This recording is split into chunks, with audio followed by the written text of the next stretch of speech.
Hello दोस्तों, आप सभी लोगों का इस प्लेटफॉर्म पर स्वागत अभिनंदन है। मैं आप सभी के समक्ष यूपीएसआई 2025 के लिए घटना चक्र की इस बुक को लेकर आ चुके हैं। तो आप सभी लोग तैयार हो जाइए। अब अगर सिलेक्शन पाना है तो घटना चक्र की इन बुकों को पढ़ना भी पड़ेगा, और 2021 की घटना चक्र की इन सारी बुकों को, तब घटना चक्र की यही बुक, इसी तरह की बुक मौन मंत्र युक्त के अलावा ये सारी बुक आती थी, है ना। और इन्हीं बुकों से मैंने बहुत अच्छा स्कोर किया था, बताएंगे कभी, है ना। हम क्या है, मैंने अभी तक ये चीज आप सभी के समझ नहीं रखी है। तो आप सभी लोग ये सारी किताबें पढ़ते चलें, ठीक है। प्रैक्टिस आप यूथ कंपटीशन टाइम्स की बुकों से कराएंगे और करें भी। और थ्योरी या आप ये वाली बुक जो घटना चक्र की हम आपको पढ़ा रहे हैं वर्तमान समय पर, इन्हें इन्हीं घटना चक्र की बुकों से यूपीएसआई 2025 के लिए, यूपीपी 2025 के लिए जरूर पढ़ें। बहुत ही आपके लिए फायदेमंद है, या यूं कह सकें कि अगर आप सिलेक्टेड लिस्ट में अपना नाम रखना चाहते हैं तो भाई इनको पढ़ना ही पड़ेगा, इंपॉर्टेंट है ना। तो आइए शुरू करते हैं घटना चक्र की 2025 की यूपीएसआई 2025 के लिए उप निरीक्षक पुलिस नागरिक पुलिस परीक्षा के लिए अध्ययन सामग्री मूल विधि और आपके संविधान से। मूल विधि के जिन लोगों ने अभी तक लेक्चर नहीं देखे, जाकर 2 लेक्चर बना चुके हैं। अब जैसे ही संविधान खत्म करेंगे वैसे ही उस पर कार्य करेंगे या काम करेंगे, तो उसके आगे वीडियो जैसे, क्योंकि हम संविधान के बहुत ज्यादा से ज्यादा 2 वीडियो ऑलरेडी आपके पास पहुंच चुके हैं। ये आज का तीसरा वीडियो होगा आपके पास जो आएगा, और इसके अलावा 1 या 2 वीडियो ही बनेंगे। और तो मैक्सिमम 5 वीडियो हो सकते हैं ना। 5 वीडियो में पूरी संविधान आपकी यूपीएसआई 2025 के लिए पूरी समाप्त की जाएगी। तो इसलिए इसे आप पढ़ते चलें, देखते चलें। जो बच्चे अभी तक इन क्लासों को या इस क्लास को लाइक शेयर सब्सक्राइब नहीं किया तो कर दीजिएगा। चैनल को अगर आपने सब्सक्राइब नहीं किया तो जरूर कर दीजिएगा अपने दोस्तों तक से। और हाँ, टेलीग्राम चैनल ज्वाइन कर लीजिएगा। किसी को अगर इसकी पीडीएफ चाहिए, ये बुक चाहिए, वो पर्सनल मैसेज करके इन बुकों को ले सकता है या पीडीएफ ले सकता है। ये सब फ्री हैं एकदम। मतलब ये नहीं कि आप मुझे पर्सनल मैसेज करोगे टेलीग्राम पर तो मैं आपसे पैसे लूंगी, नहीं भाई। अगर आप मेरे पास करोगे तो ये सब फ्री ही है। लेकिन अगर आप कहें कि ग्रुप पे डाल दीजिए तो ग्रुप पे डालना अलाउ नहीं है घटना चक्र की तरफ से, ठीक है। अभी फिलहाल तो नहीं अलाउ है, बोल रखा है, क्योंकि बोल रखे हैं सर लोग कि अभी आप नहीं दे सकते हो। आप पढ़ा लीजिएगा लेकिन पीडीएफ नहीं दे सकते हो। आप नजदीकी बुक स्टॉल से जाकर के इन किताबों को ले भी सकते हैं। तो आइए शुरू करते हैं आज की इस क्लास को, और जहां से मैंने आपको छोड़ा था वहीं से आगे बढ़ते हैं। तो हमने आपको यहाँ से छोड़ दिया था, यहाँ से छोड़ा था, ठीक है। केंद्रीय मंत्रिपरिषद पढ़ाना था हमें, और वहीं से हम पकड़ने का पूरा प्रयास करेंगे। उसके आगे तक मैंने सब कुछ आपको पढ़ा दिया था। तो आइए आज की इस क्लास को शुरू करते हैं। आप सभी लोग कमेंट बॉक्स में कमेंट भी करते चलना कि क्लास कैसी लगती है। तो मंत्रिपरिषद एवं अधिकारियों की बात की जा रही है। कहा गया, भारत के संविधान के अनुच्छेद 74 में स्पष्ट उल्लेख है कि राष्ट्रपति को सहायता और सलाह देने के लिए एक मंत्रिपरिषद होगी जिसका प्रधान प्रधानमंत्री होता है। कौन होता है? प्रधान प्रधानमंत्री होता है। अनुच्छेद 75(1) के अनुसार प्रधानमंत्री की नियुक्ति राष्ट्रपति करेगा और अन्य मंत्रियों की नियुक्ति राष्ट्रपति प्रधानमंत्री की सलाह पर करेगा। कैसे करेगा? प्रधानमंत्री की सलाह पर करेगा। राष्ट्रपति अनिवार्यतया ऐसे व्यक्ति को प्रधानमंत्री नियुक्त करता है जो उस दल का नेता है, जिसका लोकसभा में बहुमत है, या या ऐसा व्यक्ति है जो अन्य राजनीतिक दलों का समर्थन प्राप्त करके लोकसभा का विश्वास जीत लेने का दावा करता है, या उसके जीत लेने की संभावना होती है। आगे आते हैं। कहा गया, आर्टिकल आपके अनुच्छेद 75(3) के अनुसार मंत्रिपरिषद सामूहिक रूप से लोकसभा के प्रति उत्तरदायी होती है। किसके प्रति उत्तरदायी होती है? तो सामूहिक रूप से लोकसभा के प्रति उत्तरदायी होती है। भारत का प्रधानमंत्री मंत्रिपरिषद का क्या होता है? प्रधान होता है। और वास्तविक शक्ति भी आपके प्रधानमंत्री के पास ही होती है, ये भी याद रखना है, ठीक है। तो आइए देख लेते हैं भारत के प्रधानमंत्री एवं उनका कार्यकाल। कहा गया, प्रथम प्रधानमंत्री पंडित जवाहरलाल नेहरू 15 अगस्त 1947 से लेकर 27 मई 1964 तक। गुलजारी लाल नंदा कार्यवाहक के रूप में कार्य किए थे और 27 मई 1964 से लेकर 9 जून 1964 तक। लाल बहादुर शास्त्री हमारे दूसरे प्रधानमंत्री माने जाते हैं, 9 जून 1964 से लेकर 11 जून 1966 तक या 1966 तक। गुलजारी लाल नंदा जी फिर कार्यवाहक के रूप में कार्य करते हैं 11 जनवरी 1966 से लेकर 24 जनवरी 1966 तक। फिर आती हैं इंदिरा गांधी जी, जो आपके 24 जनवरी 1966 से लेकर के 24 मार्च 1977 तक रहती हैं। फिर मोरारजी देसाई जी आते हैं और 24 मार्च 1977 से लेकर और आप देखेंगे 28 जुलाई 1979 है ना 1979 तक रहते हैं। चौधरी चरण सिंह 28 जुलाई 1979 से लेकर 14 जनवरी 1980 तक रहते हैं। फिर आती है हमारी इंदिरा गांधी जी और 14 जनवरी 1980 से लेकर 31 अक्टूबर 1984 के बीच तक रहे। फिर आते हैं राजीव गांधी जी और ये 31 अक्टूबर 1984 से लेकर 2 दिसंबर 1989 तक रहते हैं। इन्हीं के कार्यकाल में आप देखेंगे 10वीं अनुसूची जोड़ी गई थी 1985 में। विश्वनाथ प्रताप सिंह आप देखेंगे 2 दिसंबर से लेकर के 2 दिसंबर 1989 से लेकर 10 नवंबर 1990 तक रहते हैं। फिर आते चंद्रशेखर जी, इंपॉर्टेंट है, कहा गया 10 नवंबर 1990 से लेकर 21 जून 1991 तक।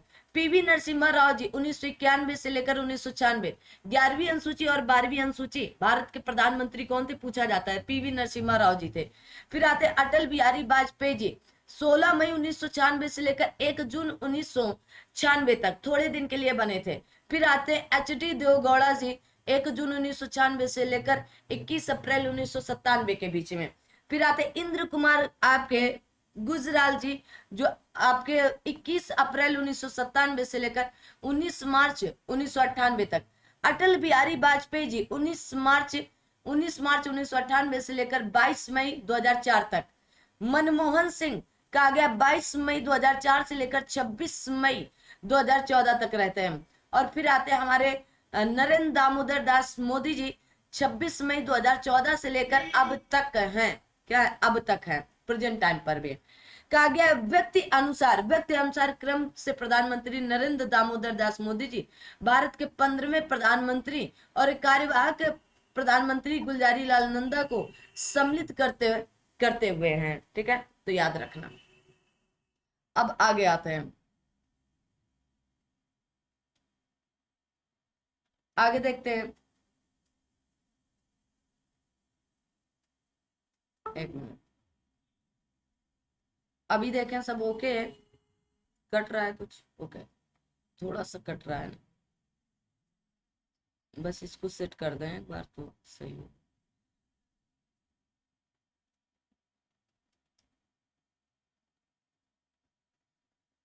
थोड़ा सा टाइम दीजिएगा।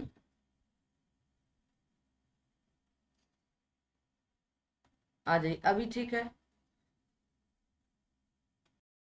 चलिए, तो कहा गया कैबिनेट या मंत्रिमंडल प्रधानमंत्री सहित कैबिनेट स्तर के मंत्रियों की परिषद होती है, जबकि मंत्रिपरिषद में प्रधानमंत्री एक कैबिनेट स्तर के मंत्रियों सहित राज्य मंत्री एवं उप मंत्री भी शामिल होते हैं। आगे आते हैं, भारतीय संविधान के अनुच्छेद 77 के 1 के अनुसार कहा गया भारत सरकार की समस्त कार्यपालिका कार्यवाही राष्ट्रपति के नाम से हुई कही जाएगी।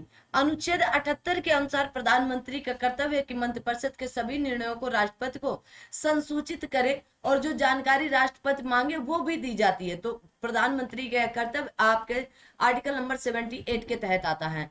वैज्ञानिक एवं आपके औद्योगिक अनुसंधान परिषद का अध्यक्ष भारत के प्रधानमंत्री होते हैं, ये याद रखना है आपको।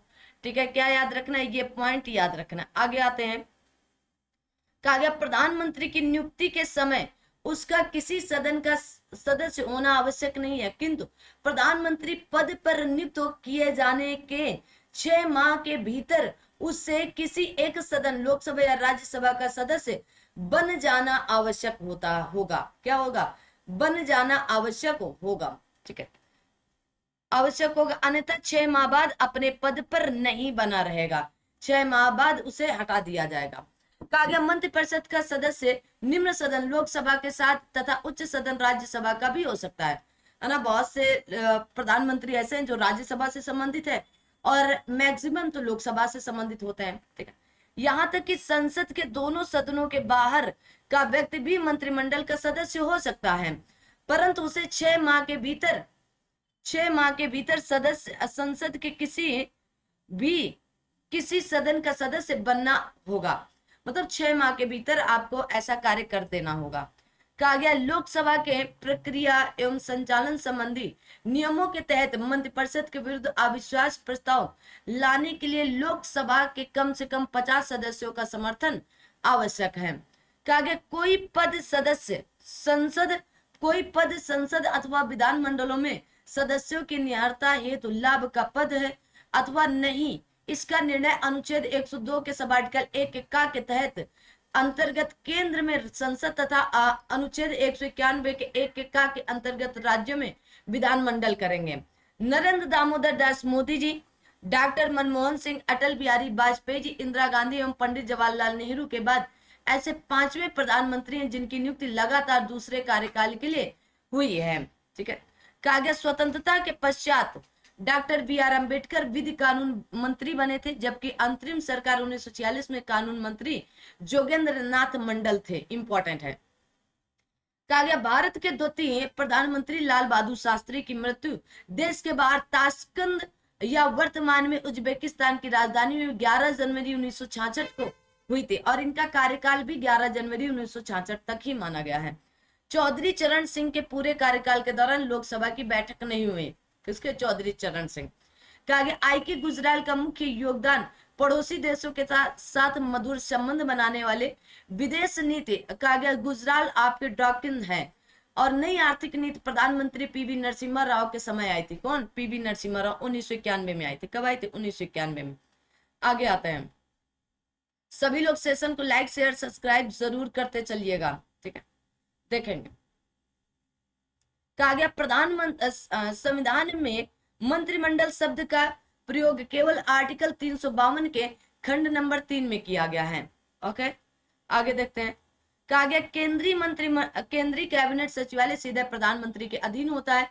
इसका प्रशासनिक प्रमुख कैबिनेट सचिव होता है जो सिविल सर्विसेज कोर्ट का पदेन अध्यक्ष भी होता है। जय जवान जय किसान का नारा द्वितीय प्रधानमंत्री लाल बहादुर शास्त्री ने 1964 से 1966 के बीच में दिया था। जय जवान जय किसान जय विज्ञान का नारा अटल बिहारी वाजपेयी जी ने, जय जवान जय किसान जय विज्ञान जय अनुसंधान का नारा आपके नरेंद्र दामोदर दास मोदी जी ने दिया था। तीनों याद करके रखना है।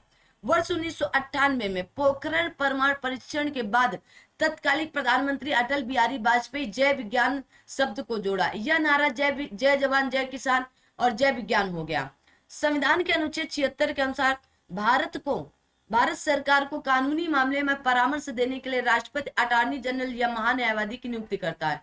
तो किसमें करता है? आर्टिकल नंबर 76 में करता है। उच्चतम न्यायालय का न्यायाधीश नियुक्त होने की योग्यता रखने वाले किसी व्यक्ति को अटॉर्नी जनरल या महान्यायवादी नियुक्त किया जा सकता है। अटॉर्नी जनरल भारत सरकार का प्रथम विधि अधिकारी और राष्ट्रपति के प्रसाद पर्यंत अपना पद धारण करता है। भारत का अटॉर्नी जनरल संसद का सदस्य नहीं होता है, परंतु वह सदन की बैठकों में भाग ले सकता है, बोल सकता है, किंतु अपना मत नहीं कर सकता है, नहीं दे सकता है। आर्टिकल नंबर 88 में ये बात कही गई है। आगे आते हैं।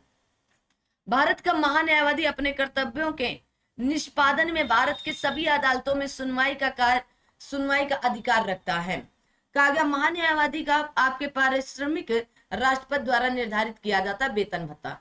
अटॉर्नी जनरल के अतिरिक्त भारत सरकार के कानूनी सलाहकार के रूप में विधि अधिकारी भी होते हैं। इन्हें सॉलिसिटर जनरल भी कहा जाता है। सॉलिसिटर जनरल अटॉर्नी जनरल को उसके दायित्वों के निर्वहन में सहायता प्रदान करते हैं।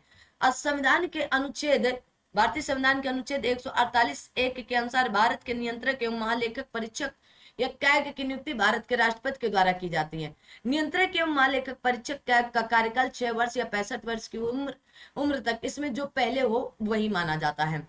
कैग को उसी रीति से और उन्हीं आधारों पर उनके पद से हटाया जाएगा जिस रीति से और जिन आधारों पर उच्चतम न्यायालय के न्यायाधीशों को हटाया जाता है। लेखा परीक्षक को संघ और राज्यों के लेखकों के संबंध में विशेष नियंत्रण और अधीक्षण शक्तियां प्रदान की गई हैं। कहा गया भारत का नियंत्रक महालेखक परिषद संसद का प्रतिनिधि होता है और यह वह संसद की लोक लेखा समिति की बैठकों में भाग ले सकता है। इंपॉर्टेंट है। आगे बढ़ते हैं। सभी लोग सेशन को लाइक शेयर और सब्सक्राइब भी करते चलना, ये आपका अपना दायित्व है, ये आप कर सकते हो। ठीक है, आ जाओ भाई। कहा गया भारतीय संविधान के तहत नियंत्रक एवं महालेखक परिषद संघ एवं राज्यों की लोक निधियों से सभी व्ययों के लेखा परीक्षा करता है। कहा गया नियंत्रक एवं महालेखक परीक्षक को लोक निधि का अभिभावक कहा जाता है। वर्तमान में भारत के नियंत्रक एवं महालेखक परीक्षक गिरीश चंद्र मुर्मू, जो 8 अगस्त 2020 से हैं। कहा गया संविधान के अनुच्छेद 151 के अनुसार भारत के नियंत्रक महालेखक परीक्षक के संघ के लेखकों कहा गया लेखाओं संबंधी प्रतिवेदनों को राष्ट्रपति के समक्ष तथा राज्य के लेखाओं संबंधी प्रतिवेदनों को राज्यपाल के समक्ष प्रस्तुत किया जाएगा, जो उन्हें क्रमशः संसद और राज्य विधानमंडल के समक्ष रखवाएंगे। अब आता है भारत के राज्य एवं संघ राज्य क्षेत्र से संबंधित। ठीक है, आ जाओ भाई, इंपॉर्टेंट है। कहा गया है भारत संविधान के अनुच्छेद 2 के तहत भारत संघ में नए राज्यों के प्रवेश तथा स्थापना, अनुच्छेद 3 के अनुसार नए राज्यों के निर्माण और वर्तमान राज्यों के क्षेत्रों और सीमाओं तथा नाम में परिवर्तन की शक्ति भारतीय संसद में निहित है। ये बात आर्टिकल नंबर 4 में की गई है कि ये शक्ति कहां पर निहित है, तो आर्टिकल नंबर 4 में बताई गई है। ठीक है, आ दो भाई, आगे आते हैं। कहा गया वर्तमान में जम्मू कश्मीर राज्य के 2 असंघ राज्य क्षेत्र जम्मू कश्मीर और लद्दाख में पुनर्गठन और दादर नागर हवेली तथा दमन व द्वीप संघ राज्यों के एकीकरण, तो आपके 26 जनवरी 2020 को वो वहां पर इंग्लिश में लिखा है इसलिए ऐसा हो गया। अब वर्तमान में 28 संघ शासित प्रदेश तथा 28 राज्य हैं। स्वतंत्रता के पश्चात नए राज्यों के निर्माण के लिए फजल अली की अध्यक्षता में एक राज्य पुनर्गठन आयोग का गठन हुआ और जिसकी सिफारिश 14 राज्यों और 6 संघ शासित प्रदेशों या प्रदेश स्थापित किए गए थे। कितने? 14 और 6। आंध्र प्रदेश स्वतंत्रता के बाद भाषा के आधार पर गठित पहला राज्य था ना, तो जो आंध्र प्रदेश 1 अक्टूबर 1953 को प्रथम राज्य बना था। कहा गया राज्यों के पुनर्गठन से संबंधित 3 सदस्यीय आयोग के अध्यक्ष फजल अली थे और इस आयोग के 2 अन्य सदस्य के आपके पणिकर और HN आपके कुंजरू थे। इंपॉर्टेंट है, ये पूछे जाते हैं कि 2 अन्य सदस्य कौन थे, तो आपको ये चीजें याद करके रखनी है। ठीक है, आगे आ जाते हैं। आगे कहा गया तेलंगाना राज्य का निर्माण दिवस 2 जून 2014 को मनाया जाता है। कब? 2 जून 2014 को। भारत की संविधान की प्रथम अनुसूची के अनुसार दिल्ली केंद्र शासित प्रदेश है। दिल्ली एक क्या है? केंद्र शासित प्रदेश है। ठीक है, आगे आते हैं, आगे देख लेते हैं। आगे 30 मई 1987 को केंद्र शासित प्रदेश गोवा को 25वां राज्य बना। देखिए गोवा पे आपका पुर्तगाली शासन कर रहे थे, 1510 पे आ गए थे और 1961 में छोड़े। 1961 से लेकर के 1987 तक ये आपका यूटी बना रहा। कब तक? 1987 तक। ठीक है, ये याद रखना है। और 30 मई 1987 को केंद्र शासित प्रदेश गोवा भारत का 25वां राज्य बना था। कहा गया 36वें संविधान संशोधन 1975 द्वारा सिक्किम को 22वें राज्य का पूर्ण दर्जा प्रदान किया गया था। कब? 1975 में। 69वें संविधान संशोधन 1991 के द्वारा देश की राजधानी दिल्ली को संघ राज्य की श्रेणी में कायम रखते हुए इसके लिए एक विधानसभा और मंत्रिपरिषद का उपबंध किया गया। ओके, आगे आता है।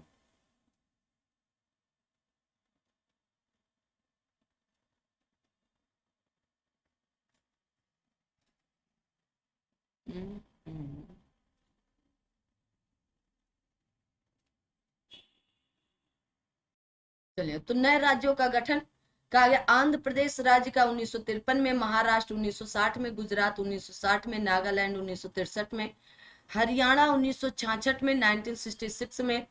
ठीक है, हिमाचल प्रदेश 1971 में, मणिपुर त्रिपुरा मेघालय 1972 में, सिक्किम 1975 में और मिजोरम अरुणाचल प्रदेश गोवा 1987 में। एक साथ याद रखो, छत्तीसगढ़ झारखंड उत्तराखंड सन 2000 में और तेलंगाना सन 2014 में। ये राज्यों की बात की गई है यहाँ पर।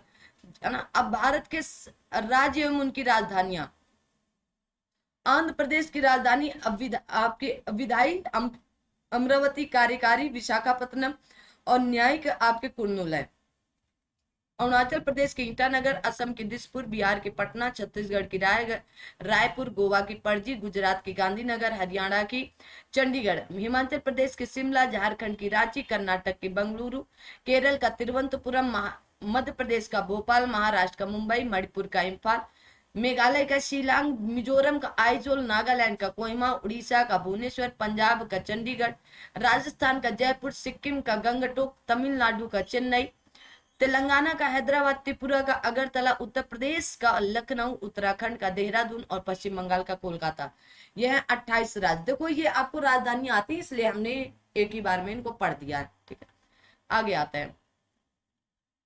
अब आता है आपकी यूनियन टेरेटरी की बात करें, आपके संघ शासित क्षेत्र एवं उनकी राजधानियों की बात की जाए तो पहली है आपके अंडमान निकोबार द्वीप समूह, तो पोर्ट ब्लेयर, चंडीगढ़ की चंडीगढ़, दादर एवं नागर हवेली और दमन द्वीप की दमन, दिल्ली की दिल्ली, लक्षद्वीप की कवरत्ती, पुदुचेरी की पुडुचेरी, जम्मू कश्मीर के श्रीनगर और जम्मू, लद्दाख की लेह है। आगे आता है, शुरू करते हैं। कहा गया वर्ष 2000 में 1 नवंबर को छत्तीसगढ़ तथा 15 नवंबर को झारखंड और 9 नवंबर को आपका उत्तराखंड बना था। तीनों याद रखना है। ठीक है, देखो अगला प्रश्न है, उत्तर प्रदेश से अलग राज्य के रूप में उत्तराखंड की स्थापना 9 नवंबर सन 2000 को हुई थी।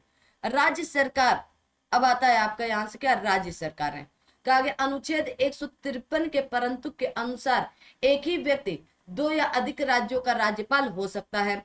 संविधान के अनुच्छेद 155 के तहत राज्य के राज्यपाल की शक्ति भारत के राष्ट्रपति द्वारा की जाती है। तो राज्यपाल की नियुक्ति किसके द्वारा, तो भारत के राष्ट्रपति के द्वारा की जाती है। कहा गया अनुच्छेद 156 के सब आर्टिकल 1 के अनुसार राज्यपाल राष्ट्रपति के प्रसाद पर्यंत अपना पद धारण करता है। ठीक है, राज्यपाल को पदावधि से पूर्व भी राष्ट्रपति केंद्रीय मंत्रिपरिषद की सलाह पर पदच्युत कर सकता है। ठीक है, याद रखना। राज्यपाल संसद के किसी भी सदन या राज्य विधायिका के किसी भी सदन का सदस्य नहीं होता है या नहीं हो सकता है। कहा गया राज्य विधायिका द्वारा राज्यपाल को हटाए जाने का कोई प्रावधान नहीं है। आर्टिकल 159 के अनुसार प्रत्येक राज्यपाल अपना पद ग्रहण करने से पहले उस राज्य के उच्च न्यायालय के मुख्य न्यायमूर्ति या उनकी अनुपस्थिति में उस न्यायालय के उपलब्ध वरिष्ठतम न्यायाधीश के समक्ष शपथ या आप प्रतिज्ञान करेगा। अब भारत के राज्यों और केंद्र शासित प्रदेशों के राज्यपालों और उप राज्यपालों के राज्य स्तर पर सामान्यतः वही अधिकार एवं कार्य होते हैं जो भारत के राष्ट्रपति के संघ स्तर पर होते हैं। याद रखना है। कहा गया भारत में राज्य का राज्यपाल नियुक्त होने के लिए उसकी उम्र कम से कम 35 वर्ष होनी चाहिए, उसे भारत का नागरिक होना चाहिए, संसद में किसी भी सदन या राज्य विधायिका का सदस्य नहीं होना चाहिए। राज्य के राज्यपाल की नियुक्ति भारत का राष्ट्रपति करेगा। 2021 में यह प्रश्न ऑलरेडी पूछा जा चुका है। आगे आते हैं।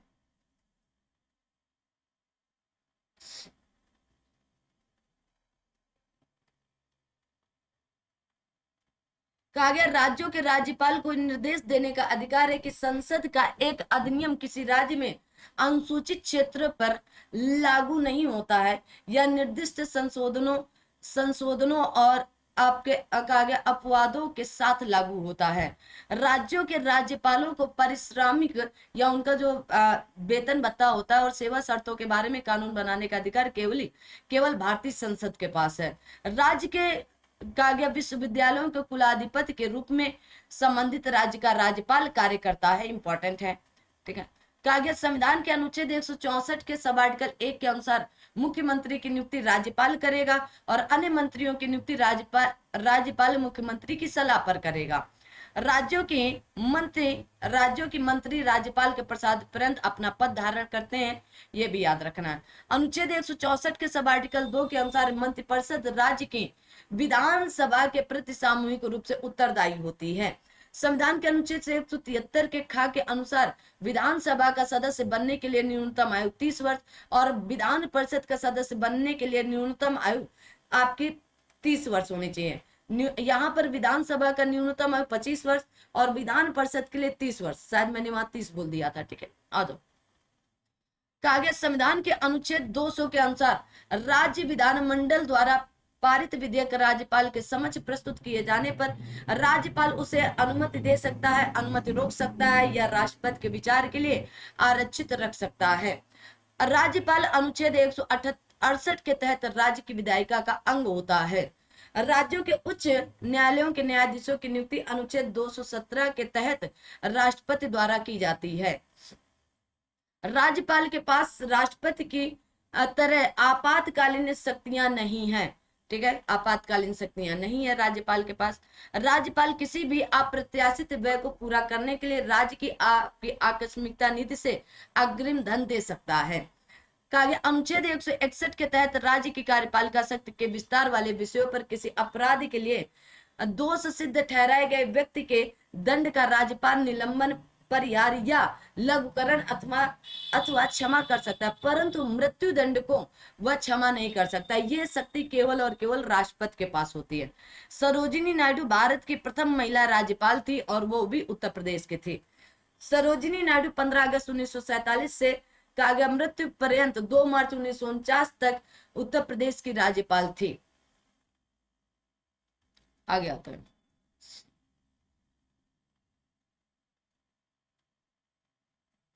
कहा गया प्रतिवर्ष 13 फरवरी को सरोजिनी नायडू की स्मृति में राष्ट्रीय महिला दिवस मनाया जाता है। कहा गया भारतीय संविधान के अनुच्छेद 217 के 1 के अनुसार उच्च न्यायालय के न्यायाधीश की नियुक्ति उच्चतम न्यायालय के मुख्य न्यायाधीशों, उस राज्य के राज्यपाल तथा उच्च न्यायालय के मुख्य न्यायाधीशों के परामर्श पर राष्ट्रपति करेंगे। कौन करेंगे? राष्ट्रपति। तो 217 आर्टिकल नंबर 217 1 के अनुसार उच्च न्यायालय के न्यायाधीशों की नियुक्ति उच्चतम न्यायालय के मुख्य न्यायाधीश, उस राज्य के राज्यपाल तथा उच्च न्यायालय के मुख्य न्यायाधीश के परामर्श पर राष्ट्रपति करेंगे। ये बात ढंग से याद कर लीजिएगा। राज्य लोक सेवा आयोग के सदस्यों तथा महाधिवक्ता की नियुक्ति राज्यपाल द्वारा मुख्यमंत्री की सलाह पर की जाती है। राज्य विधानमंडल के निम्न सदन या विधानसभा के निर्वाचित सदस्यों को लोकसभा एक नागरिक के अधिकार से और राज्यसभा अनुच्छेद 80 के खंड 4 में वर्णित दोनों के निर्वाचन में मतदान का अधिकार है। संविधान के अनुच्छेद 165 के अनुसार महाधिवक्ता की नियुक्ति राज्यपाल करते हैं। यह राज्य का प्रथम विधि अधिकारी कहलाता है। इंपॉर्टेंट है।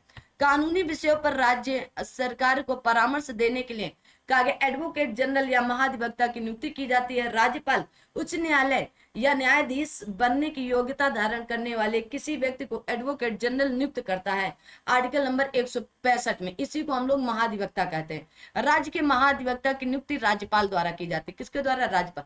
जैसे केंद्र में महान्यायवादी होते हैं और उनकी नियुक्ति राष्ट्रपति करते हैं, वैसे राज्यों में महाधिवक्ता होते हैं, इनकी नियुक्ति राज्यपाल करते हैं। भारतीय संविधान के अनुच्छेद 165 में राज्यों के लिए महाधिवक्ता के पद का प्रावधान किया गया है। भारतीय संविधान के संदर्भ में राज्य के महाधिवक्ता के पद के कार्यकाल का कोई नियत काल नहीं है। कहा गया किसी राज्य का महाधिवक्ता संबंधित राज्य के राज्यपाल के प्रसाद पर्यंत अपना पद धारण करता है।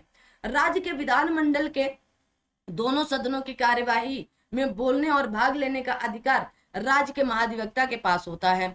एडवोकेट जनरल राज्यपाल के प्रसाद पर्यंत पद धारण करता है, याद कर लीजिएगा। यह राज्य सरकार का प्रथम विधि सलाहकार होता है। संविधान के अनुच्छेद 168 के सब आर्टिकल 2 के अनुसार राज्य की न्याय विधान पालिका एक सदनी या द्विसदनी होगी। एक सदनी भी हो सकती है, कहीं कहीं पर केवल विधानसभा होती, विधान परिषद नहीं है, और कहीं कहीं पर दोनों होती हैं। तो केवल भारत के कुल 6 राज्यों पर विधान परिषद या द्विसदनी है, ठीक है। भारतीय संविधान के अनुच्छेद 168 के तहत राज्यों में विधायिका का गठन किया गया है। आगे आते हैं। कहा गया भारतीय संविधान का अनुच्छेद 169 किसी भारतीय राज्य में एक विधान परिषद के सृजन या समापन से संबंधित आर्टिकलों की बात कही गई है। आगे आते हैं। आप सभी लोग सेशन को लाइक शेयर सब्सक्राइब जरूर करते चलेंगे, ठीक है। आगे आ जाओ भाई।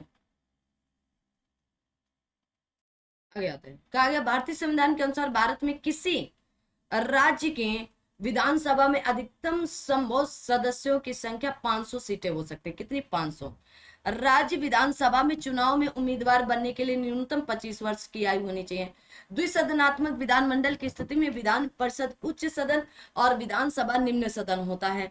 संविधान के अनुच्छेद 169 सब आर्टिकल 1 के अनुसार राज्य में दूसरे सदन अर्थात विधान परिषद की स्थापना या विघटन संसद तब कर सकती है जब संबंधित राज्य की विधानसभा इस आशय का संकल्प सदन के कुल संख्या के बहुमत एवं उपस्थित तथा मत देने वाले सदस्यों के 2/3 2/3 से पारित कर दें। कहा गया राज्य विधानसभा द्वारा विधान परिषद हेतु पारित प्रस्ताव को संसद साधारण विधेयक की भांति सामान्य बहुमत से पारित कर सकती है। संविधान के अनुच्छेद 197 के तहत धन विधेयक से भिन्न विधेयक या साधारण विधेयक को विधान परिषद प्रथम बार में 3 माह तक तथा विधानसभा द्वारा पुनः पारित किए जाने पर 1 माह तक, इस प्रकार कुल 4 माह तक ही रोक सकती। कितने तक रोक सकती? 4 माह तक ही रोक सकती है। आगे आते हैं। कहते हैं धन विधेयक को विधान परिषद को 14 दिन की अवधि के भीतर लौटाना होता है। राज्य में धन विधेयक केवल विधानसभा में प्रस्तुत किया जा सकता है। संविधान के अनुच्छेद 198 के 1 के अनुसार धन विधेयक विधान परिषद में पुनः स्थापित नहीं किया जा सकता है। उत्तर प्रदेश की विधान परिषद में कुल सदस्य संख्या 1/10 या उत्तर प्रदेश विधान परिषद की कुल सदस्य संख्या 100, जिसमें मनोनीत सदस्यों की संख्या 10 है ना। अब 100 है तो 1/10 तो 10 ही होगा। सदस्यों को राज्यपाल द्वारा साहित्य, विज्ञान, कला, सहकारी आंदोलन और सामाजिक सेवा क्षेत्र के में विशेष ज्ञान या व्यवहारिक अनुभव रखने वाले व्यक्तियों में से चुना जाता है। कहा गया लोकसभा एवं राज्य विधानसभाओं को भंग तो किया जा सकता है परंतु समाप्त नहीं किया जा सकता है। हालांकि संसद विधि द्वारा किसी राज्य को संघ राज्य क्षेत्र में परिवर्तित कर वहां विधानसभा या विधान परिषद को समाप्त कर सकती है।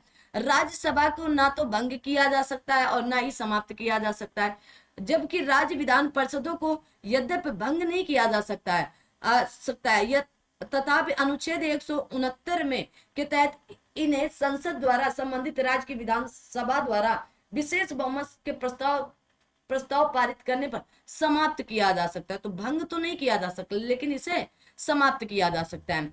कहा गया संविधान के अनुच्छेद 168 के सब आर्टिकल 1 के अनुसार देश के 6 राज्यों में तेलंगाना, आंध्र प्रदेश, बिहार, महाराष्ट्र, कर्नाटक, तेलंगाना, उत्तर प्रदेश द्विसदनी विधायिका या विधानसभा और विधान परिषद अस्तित्व में है। वर्तमान कितने राज्य हैं? 6 राज्यों में। आर्टिकल नंबर 168 के सब आर्टिकल 1 के अनुसार ये बात कही गई है। आगे आता है। कहा गया 7वें संविधान संशोधन 1956 के द्वारा मध्य प्रदेश के किसी भी विधान परिषद की व्यवस्था की गई थी, किंतु इसके लिए कोई तारीख नियत न किए जाने के कारण इसे अभी तक अस्तित्व में नहीं लाया जा सका है। ठीक है। तमिलनाडु विधान परिषद अधिनियम 2010 के तहत संसद द्वारा तमिलनाडु में भी विधान परिषद की व्यवस्था की गई है, परंतु इसके प्रभावी होने की तिथि को अधिसूचित नहीं किया गया है। अनुच्छेद 170 विधानसभाओं की संरचना अनुच्छेद 170 के सब आर्टिकल 1 के अनुसार प्रत्येक राज्य की विधानसभा उस राज्य में प्रादेशिक निर्वाचन क्षेत्रों से प्रत्यक्ष निर्वाचन द्वारा चुने हुए 500 से अनधिक और 60 से अन्यून सदस्यों से मिलकर बनेंगे। मतलब 500 से अधिक नहीं और 60 से कम नहीं। ठीक है, ये कह रहे हैं। भारतीय संविधान के अनुच्छेद 171 के अनुसार राज्यपाल विधान परिषद में ऐसे सदस्यों को मनोनीत करते हैं जो साहित्य, विज्ञान, कला, सहकारी आंदोलन एवं समाज सेवा जैसे विशेष क्षेत्रों में विशेष ज्ञान एवं व्यवहारिक अनुभव रखते हो। उत्तर प्रदेश 80 सदस्य लोकसभा के लिए चुने जाते हैं। कितने? 80 सदस्य। ठीक है।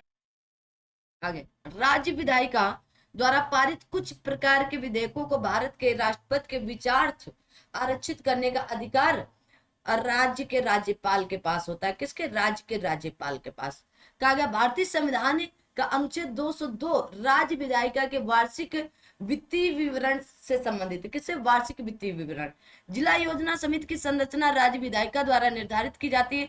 राज्यपाल को अध्यादेश जारी करने की शक्ति आर्टिकल नंबर 213 में है और राष्ट्रपति की 123 में थी। ठीक है, याद रखना।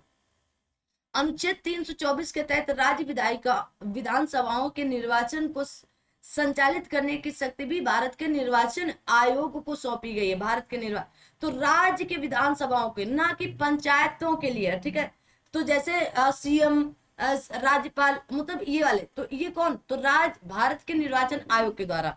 कहा गया संविधान के अनुच्छेद 179 के द्वितीय परंतु के अनुसार विधानसभा के विघटन के पश्चात होने वाली विधानसभा के प्रथम अधिवेशन के ठीक पहले अध्यक्ष पद को रिक्त नहीं करेगा। ठीक है, तो संविधान के अनुच्छेद 164 के सब आर्टिकल 4 के अनुसार राज्य मंत्रिपरिषद का सदस्य बिना राज्य विधानमंडल का सदस्य बने 6 माह तक अपने पद पर रह सकता है। यदि वह 6 माह के अंदर विधानमंडल का सदस्य नहीं बन पाता तो उसे त्यागपत्र देना पड़ेगा।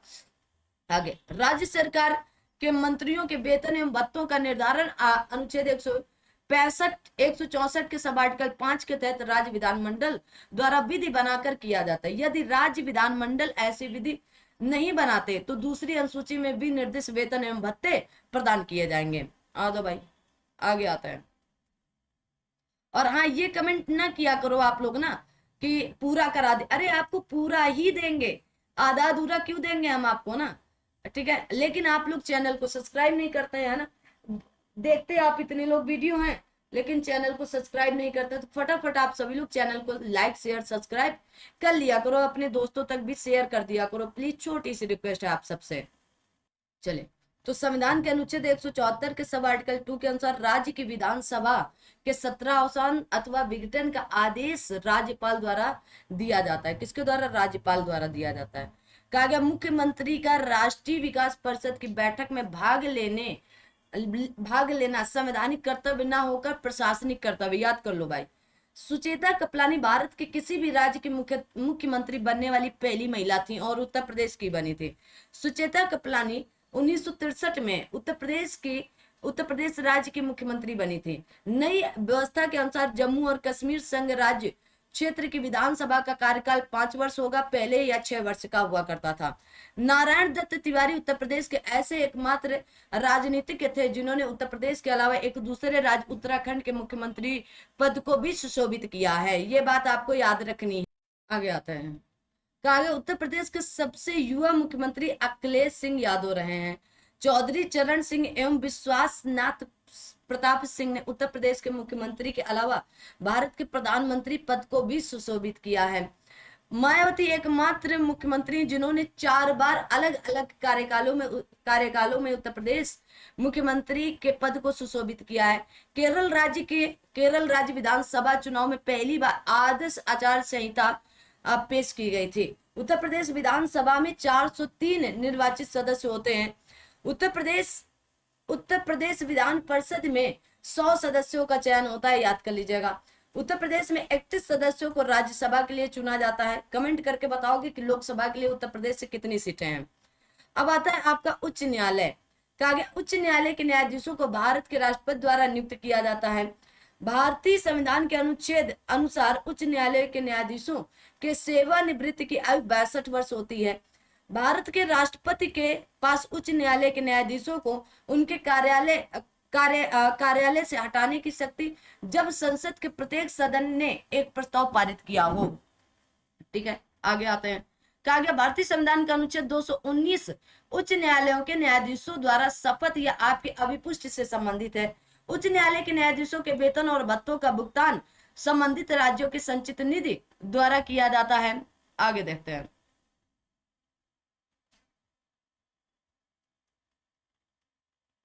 कहा गया उच्च न्यायालय के न्यायाधीशों को उच्च न्यायालय के कार्यवाहक मुख्य न्यायाधीश के रूप में भारत के राष्ट्रपति नियुक्त कर सकते हैं। भारत के संविधान के अनुच्छेद 226 में उच्च न्यायालय को याचिका या रिट जारी करने का अधिकार दिया जाता है।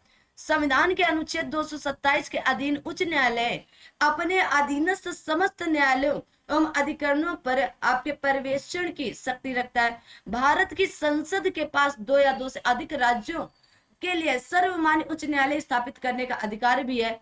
ठीक है, संसद के पास उच्च न्यायालय के न्यायाधीशों के स्थानांतरण के लिए भारत के मुख्य न्यायाधीश को उच्चतम न्यायालय के 4 वरिष्ठतम न्यायाधीशों तथा 2 संबंधित उच्च न्यायालय के मुख्य न्यायाधीशों से परामर्श करना होता है, तब आपको स्थानांतरित किया जा सकता है। वर्तमान में इलाहाबाद में न्यायपालिका के उच्च न्यायालय के न्यायाधीशों की अनुमोदित संख्या 160 है। कितनी? 160 है। ठीक है, याद रखना। कहा गया मद्रास उच्च न्यायालय की स्थापना 1862 में हुई थी। कब हुई थी? 1862 में। ठीक है, 1862 में।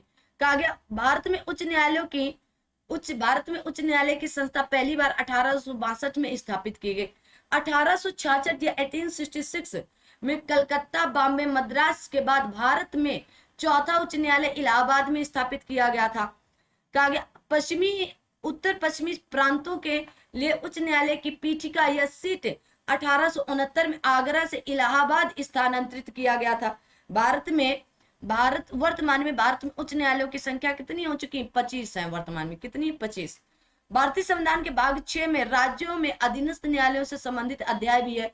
राज्य में जिला न्यायाधीशों की नियुक्ति राज्य के राज्यपाल द्वारा राज्य के उच्च न्यायालय के साथ परामर्श से की जाती है। आगे देखते हैं। कहा किसी राज्य में जिला न्यायाधीशों की नियुक्ति कहा पद स्थापन और आपके पदोन्नत उच्च न्यायालय के साथ परामर्श करके राज्य के राज्यपाल द्वारा की जाती है। भारत के संविधान के अनुच्छेद 233 के अनुसार अन्य शर्तों के अतिरिक्त कम से कम 7 वर्ष तक अधिवक्ता या आपके प्लीडर रहा है या एक व्यक्ति जो जिला न्यायाधीश का पात्र होने के लिए आवश्यक है। ठीक है, आगे बढ़ते हैं। आगे देखते हैं। हाँ तो भाई सभी लोग सेशन को लाइक शेयर सब्सक्राइब कर दिया करो ना। कानून बनाने का अधिकार। ठीक है, कानून बनाने कहा गया भारतीय संविधान के अनुच्छेद 245 के अनुसार संसद पूरे भारत या किसी हिस्से के लिए कानून बना सकती है तथा किसी राज्य के विधानमंडल उस संपूर्ण राज्य या उसके किसी एक भाग के लिए भी विधि बना सकता है।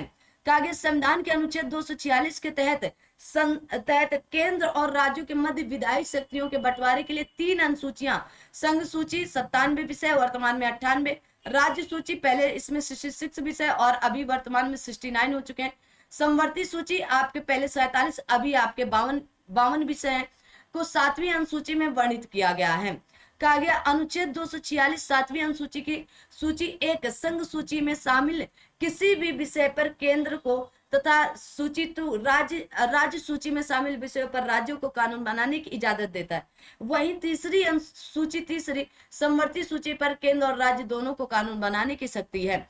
अब देखो कहा गया संघ सूची के महत्वपूर्ण विषय जैसे नौसेना, थल सेना, वायुसेना, संघ के अन्य सशस्त्र बल, युद्ध और शांति, कहा गया आपका प्रत्यार्पण, रेल, बीमा, डाक, स्टॉक एक्सचेंज, जनगणना, निगम कर, संचार, बीमा, सीमा कर, ये सब किसके? केंद्र के हैं। किसके हैं? तो आप बोलोगे केंद्र के हैं। ठीक है, संघ सूची के अंतर्गत। राज्य सूची के विषय महत्वपूर्ण लोक सेवा, कहा गया कारागार या जेल, भू राजस्व, लोक व्यवस्था, पुलिस, क्रय विक्रय एवं सिंचाई है। ठीक है, समवर्ती सूची के महत्वपूर्ण विषय जैसे दंड प्रक्रिया, वन्य जीव जंतु एवं पक्षियों का संरक्षण, परिवार नियोजन आदि है। समवर्ती सूची के कहा गया समवर्ती सूची के किसी विषय पर संघ व राज्य द्वारा निर्मित कानूनों में यदि आपका अंतर विरोध होता है तो संघ का कानून मान्य होता है। किसका कानून? संघ का कानून मान्य होता है। संविधान के अनुच्छेद 248 के अनुसार अवशिष्ट विधायी शक्तियां संसद को सौंपी गई हैं, जबकि संघीय व्यवस्था में अवशिष्ट विधायी शक्तियां प्राय राज्यों को प्रदान की जाती हैं। कहा गया संविधान 101वां अधिनियम 2016 से अंतः स्थापित नए अनुच्छेद 246 का के तहत संसद को और प्रत्येक राज्य के विधानमंडलों को संघ द्वारा उस राज्य द्वारा अधिरोपित माल एवं सेवा कर या जीएसटी के संबंध में विधायी या विधायियां बनाने की शक्ति दी गई है। इंपॉर्टेंट 246 का। कहा गया माल एवं सेवाओं के कहा गया अंतरराज्यिक व्यापार की स्थिति में माल या सेवा कर के संबंध में संसद को विधायियां बनाने की अनन्य शक्ति सौंपी गई है।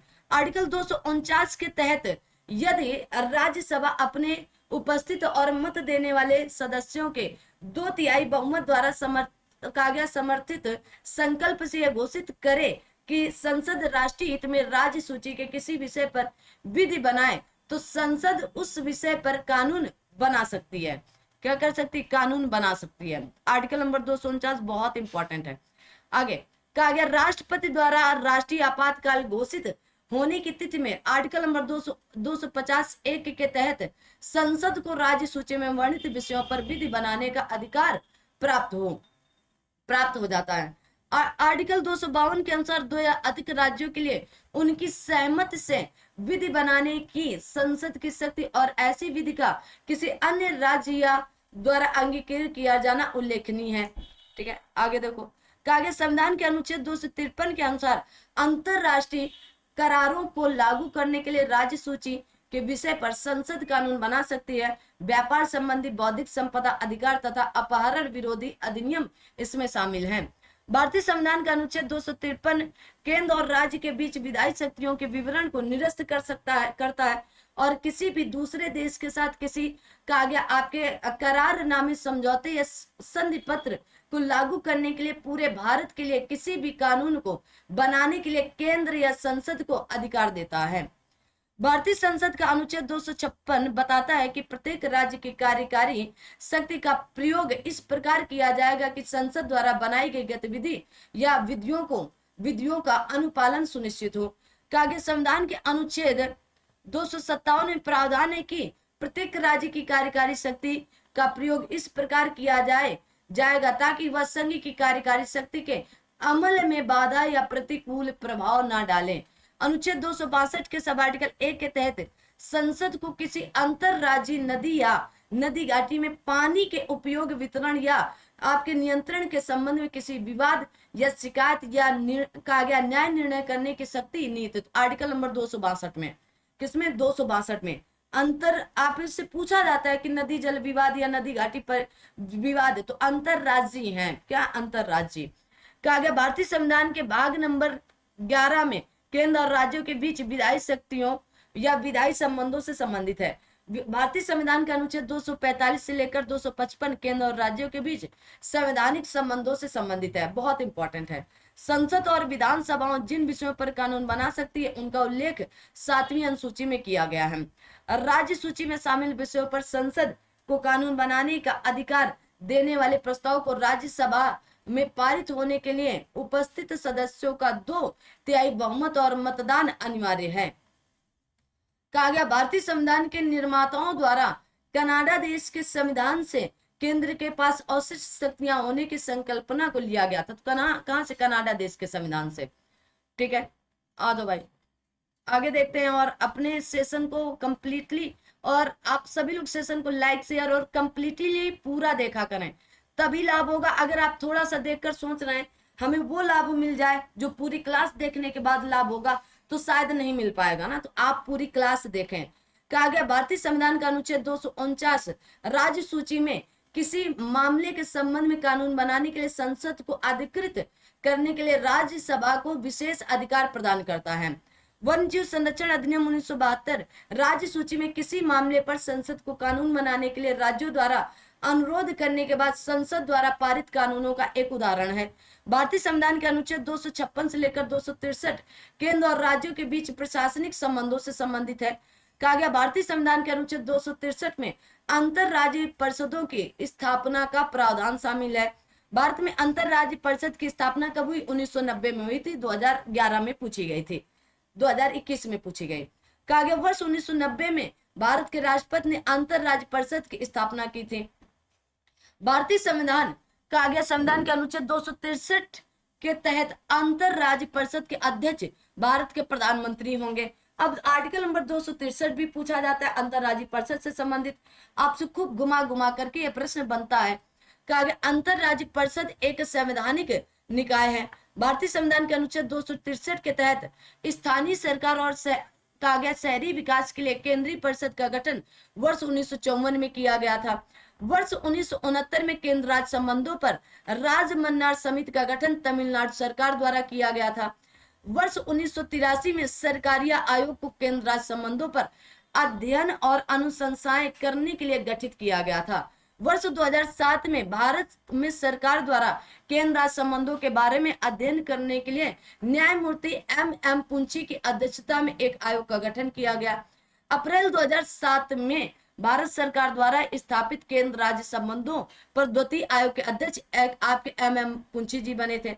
अब आता है आपका स्थानीय निकाय, है ना। स्थानीय निकाय मतलब पंचायती, जो पंचायत होती है उन्हें स्थानीय शासन को आपके संविधान की 7वीं अनुसूची में राज्य सूची के प्रविष्ट मतलब संख्या 5 के तहत रखा गया है। अतः पंचायत राज्य सरकार का विषय है। किसका? राज्य सरकार। पंचायत के गठन तथा चुनाव कराने का अधिकार भी राज्य को ही होता है। किसको होता है? राज्य को होता है। ठीक है, ये बात आपको बहुत मोस्टली याद करके रखना है।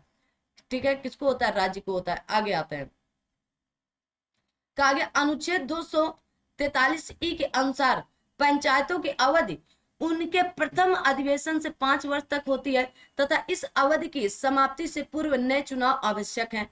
ठीक है, यदि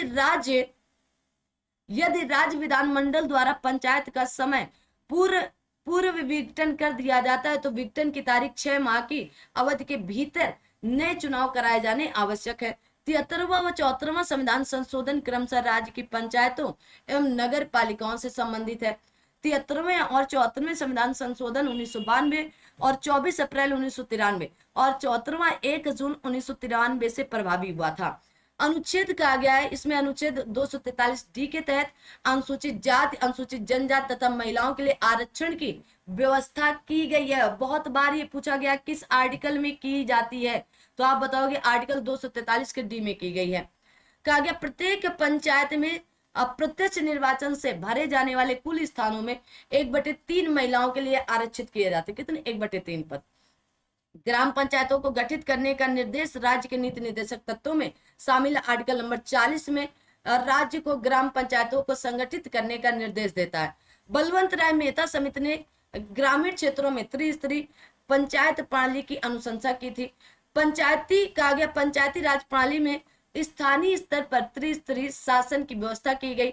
पंचायती राज व्यवस्था के 3 स्तर ग्राम पंचायत, क्षेत्र पंचायत और जिला पंचायत, या इसी को ब्लॉक पंचायत कह देते हैं। इसको क्षेत्र पंचायत को ही ब्लॉक पंचायत के नाम से भी जाना जाता है। पंचायती राज का उद्देश्य स्थानीय ग्रामीण समुदाय को सामाजिक आर्थिक न्याय प्रदान करना है।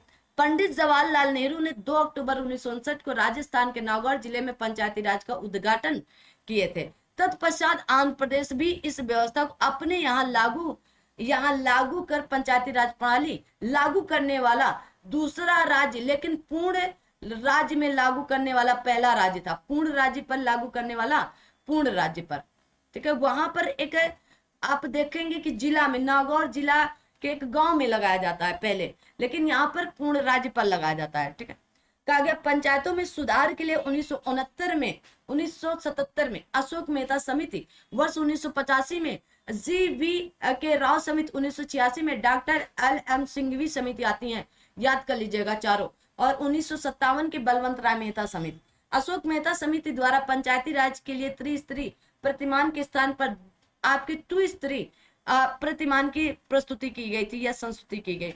कहा गया पंचायती राज्य को संवैधानिक स्थिति प्रदान करने के प्रथम स्पष्ट संस्तुति LM सिंघवी समिति 1986 द्वारा की गई थी। ये भी आपका प्रश्न पूछा जाता है। आगे आते हैं, आगे देखते हैं।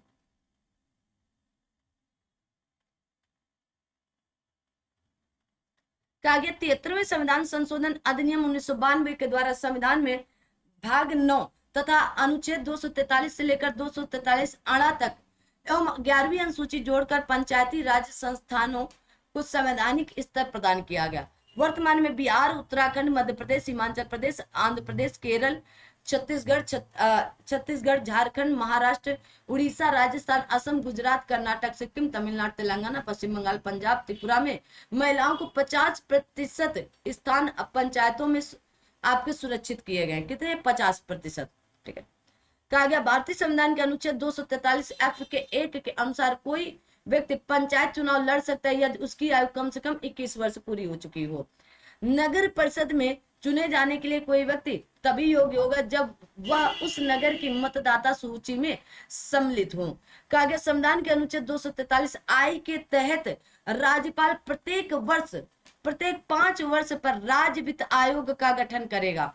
जैसे वहां पर वित्त आयोग है आर्टिकल नंबर 280 के तहत, यहाँ पर आर्टिकल नंबर 243 I के तहत राज्य का है। इसका प्रत्येक 5 वर्ष पर राज्य वित्त आयोग का गठन किया जाए। किसके द्वारा? राज्यपाल के द्वारा। 74वें संविधान संशोधन अधिनियम 1992 से नगर पालिकाओं को संवैधानिक स्थिति प्रदान की गई। भारत में वर्तमान में मेघालय, मिजोरम, नागालैंड राज्यों में पंचायती राज संस्था लागू या संस्था नहीं, याद कर लीजिए। कहा गया ऐसे सभी स्थान जहां नगर पालिका, नगर निगम या अधिसूचित नगर क्षेत्र सीमित आदि शामिल हो, समित क्षेत्र समिति आदि शामिल हो, नगरीय क्षेत्र के अंतर्गत आते हैं, जो 3 शर्तों को एक साथ पूरी करते हैं। न्यूनतम जनसंख्या कितनी हो, 50,000 हो, कार्यशील पुरुष का न्यूनतम 75% गैर कृषि और कार्यों में संलग्न हो, और जनसंख्या घनत्व कम से कम 400 व्यक्ति प्रति वर्ग किलोमीटर हो। ठीक है। पंचायतों के निर्वाचन के लिए एक राज्य निर्वाचन आयोग, तो राज्य निर्वाचन आयोग की बात 243 के तहत किया गया है, राज्य निर्वाचन आयोग। अगर निर्वाचन आयोग केवल पूछ लिया जाए तो आर्टिकल नंबर 324 में किया गया। राज्यपाल द्वारा राज्य निर्वाचन आयुक्त नियुक्त किया जाता है, और नगर निकायों का निर्वाचन भी राज्य निर्वाचन आयोग ही करता है। कहा गया उत्तर प्रदेश में मध्यवर्ती पंचायती पंचायत समिति को क्षेत्र पंचायत कहा जाता है। क्या क्षेत्र पंचायत?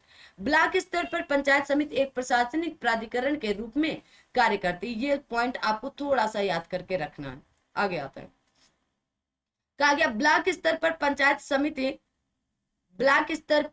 समिति ग्राम पंचायत और जिला प्रशासन के मध्य संपर्क स्थापित करती है।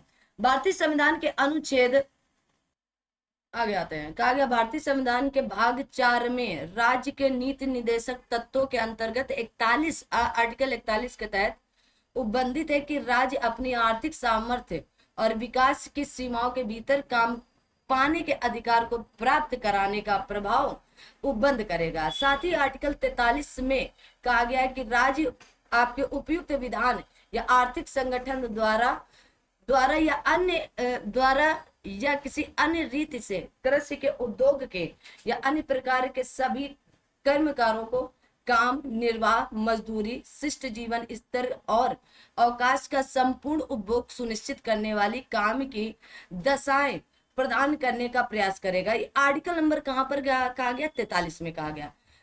मनरेगा राज्य के इन्हीं संवैधानिक लक्ष्यों की पूर्ति की दिशा में एक कार्यक्रम है।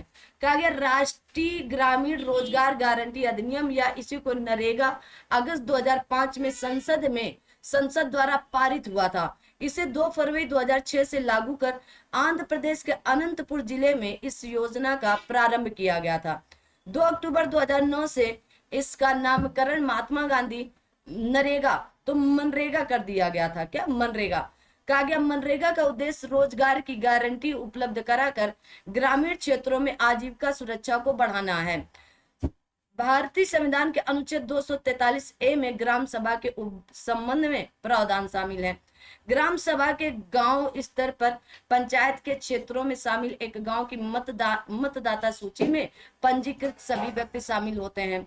भारतीय संविधान में पंचायती राज्य के तहत ग्राम सभा का उल्लेख किया गया है। भारतीय संविधान के अनुच्छेद 243D में सीटों के आरक्षण के बारे में प्रावधान की बात की गई, पीछे भी बता दिया है। ग्राम पंचायत का सामान्य कार्यकाल जो होता है वो 5 वर्ष का होता है। भारत में पंचायत लड़ने के लिए न्यूनतम आयु कितनी होनी चाहिए? 21 वर्ष। भारतीय संविधान के अनुच्छेद 243G पंचायतों के 29 कार्यात्मक मदों से संबंधित है।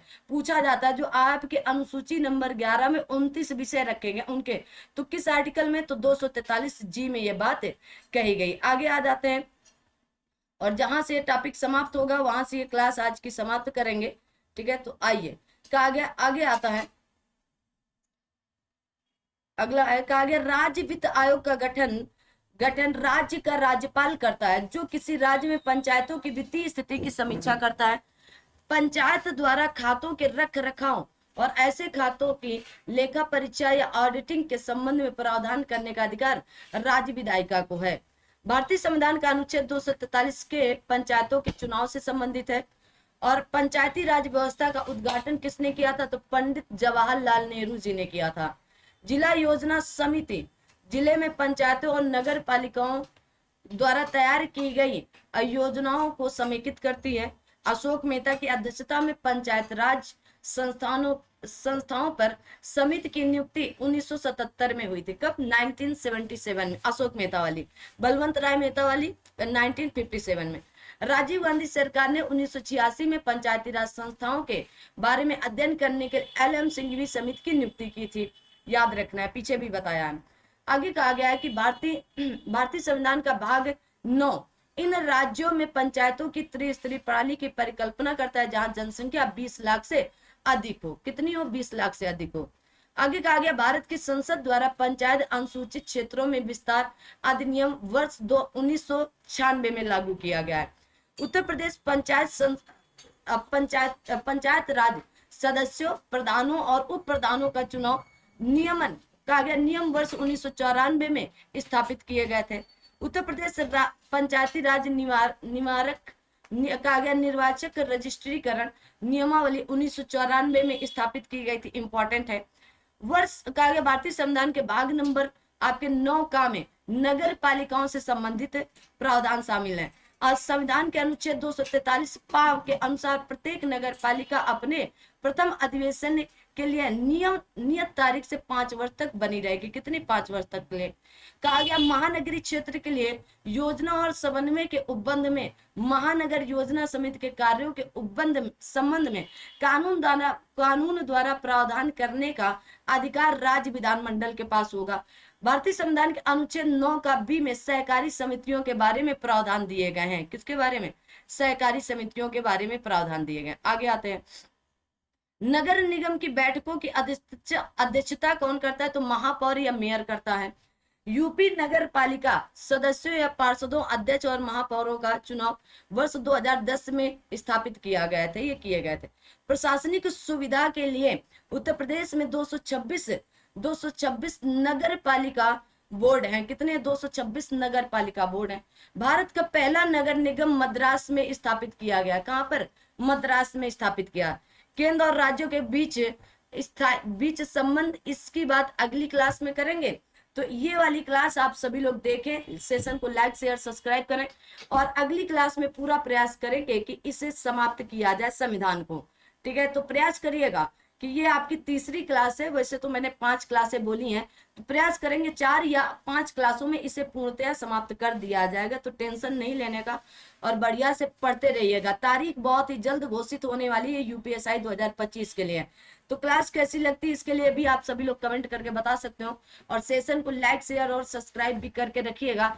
बेल आइकन ऑन कर लीजिएगा ताकि नोटिफिकेशन आपको क्लास का मिलता रहे। मिलेंगे अगली क्लास में, तब तक के लिए